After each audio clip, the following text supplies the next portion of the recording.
Lesson 1-6, we're going to talk a little bit about a little bit of graphing and what makes a graph, relationships, what makes a certain relation a function. We're going to talk about functions because a linear equation, a linear line, a graph is a relation, is a function, could be. So we need to know those properties. But first I kind of want to go in and just kind of review maybe, or if this is new, that's fine. But so just talk about the parts of a graph.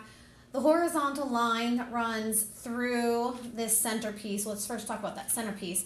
That black dot, the centerpiece, is called the origin. And the horizontal line that runs through the origin, so the horizontal line through the origin, we call that the x-axis. The vertical line that runs through the origin, we call that the y-axis. And hopefully that is review. Now, this might be new, but I feel like it should have been, you should have seen a little bit of it last year. We have quadrants. Notice the graph is marked into 4 sections. So quadrant 1, we start in the upper right-hand corner and we go clockwise. So quadrant 1, or sorry, counterclockwise. Quadrant 1, quadrant 2, quadrant 3, quadrant 4. Now, the biggest thing is notice how I wrote my 1, 2, 3, and 4. Those are called Roman numerals, and that is how you should write them. You shouldn't use regular numbers like 1, 2, 3, and 4. You should use Roman numerals. This whole picture together, yes, we say it's a graph, but the correct term is called a coordinate grid or a coordinate plane. Either one is fine, but it is a coordinate. I can't spell coordinate grid. There we go. No E at the end. All right, we know that when given 2 sets of numbers in parentheses when dealing with graphing, the first number is the x-coordinate, and the second number in that set of parentheses would be the y-coordinate. So that's how we know what to plot. And then that whole thing together, we say is an ordered pair. All right, you can call them points.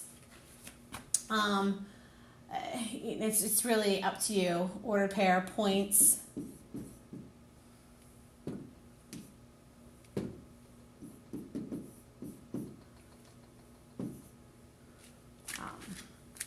So instead of ordered pairs called so say I have an ordered pair and we call them a relation. A relation can be represented in several different ways. It can be represented as an equation, in a graph, a table, or mapping. And this is an example here, domain and range.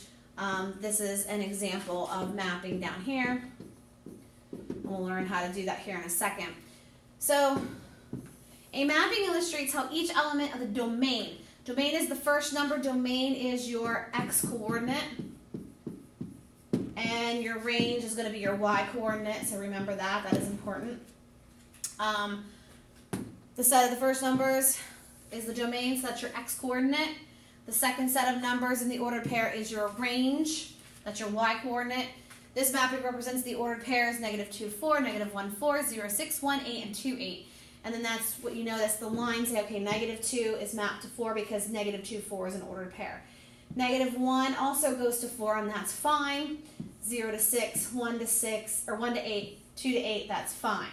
So that relation is actually a function, which is what we're going to talk about because we think of it as a 1-to-1. If we look at all the x-coordinates, they are all different.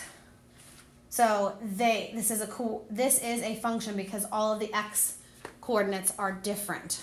All right, so we have ordered pairs, we have a table of those ordered pairs, we have a graph of those ordered pairs, and we have mapping of those ordered pairs. So those are all the different ways. So express the following set of points as a table, a graph, and mapping. Okay, so as a table, very simple. We make an XY table, and we put our 2 with a 5, a -2 with a 3, a 5 with a -2, and a -1 with a -2. Perfectly fine. As a graph, we plot those points. So 2, 5, to the right 2, up 5, -2, 3, to the left 2, up 3. To the right 5, down 2, to the left -1, down 2. So So those are our points. Now we have to map them.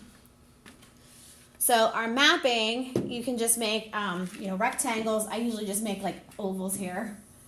And I usually label just so I remember this is my domain and this is my range.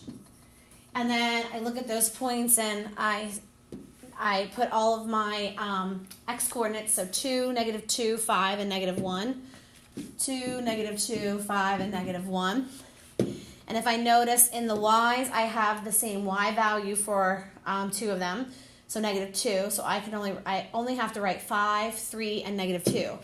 I don't have to write -2 twice because it's the same number. And then 2 went to 5, -2 went to 3, 5 went to -2, and -1 went to -2. So that is mapping. Now determine the domain and the range, which I kind of already did. So how do we note that? D is the term letter we use for domain,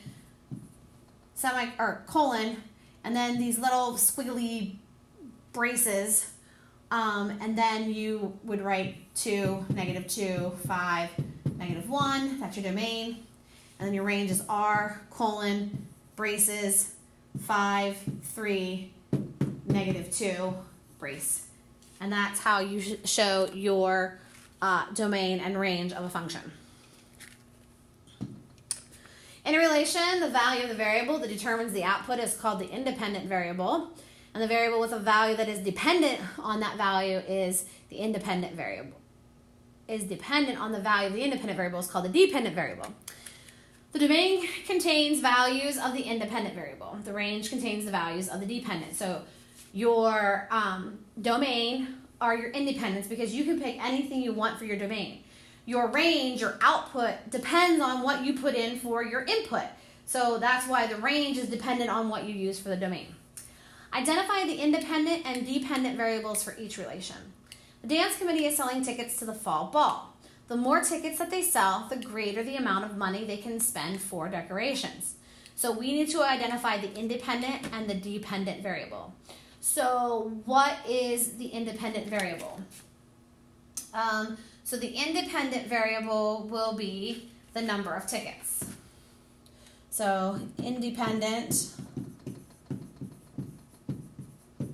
number of tickets. And then what's dependent, the dependent variable, or the range, would be amount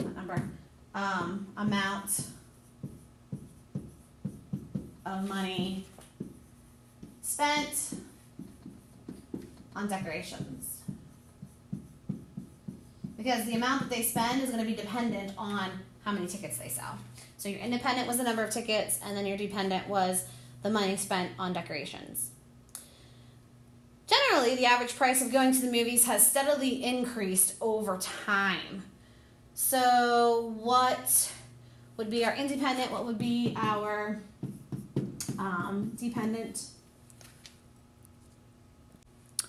One thing that is typically good to remember is that anytime you have a problem that deals with time, time is always the independent variable. So our independent variable is time, like 1 year, 1 month, 2 months, 1 year, 2 year, 3 year, whatever. Your time is your independent variable, and then your dependent variable is going to be the price of going to the movies.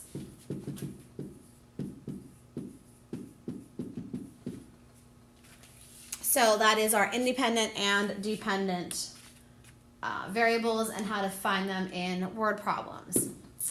All right, the graph represents the distance Francesca has ridden on her bike. Describe what happens to the graph. So basically what I want you to really know here, though, because this is a good PSSA question, a good Keystone question, is are you able to read this graph and kind of say, okay, Francesca might have in this section here that I'm going to highlight in red, Francesca could have been going really, really fast because the steepness of the line is really steep. So she could have been pedaling really, really fast. So her distance is, increasing fast compared to the time.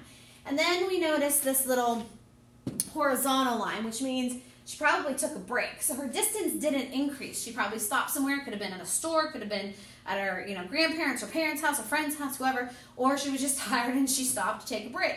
She did not go anywhere. And then this last part, we can see that, it's going on because there's an arrow at the end. So we know that her time and distance, her distance is going to be a steady pace. So, she's going at a pretty decent speed, and she's going to continue that same constant speed because this is a straight line, so it's a constant speed there. So basically it's just knowing how to read those time distance graphs and being able to describe them if need be. So the last thing then I want you to do is I want you to pause the video, and here are 2 problems that I want you to try, and we will discuss on Tuesday.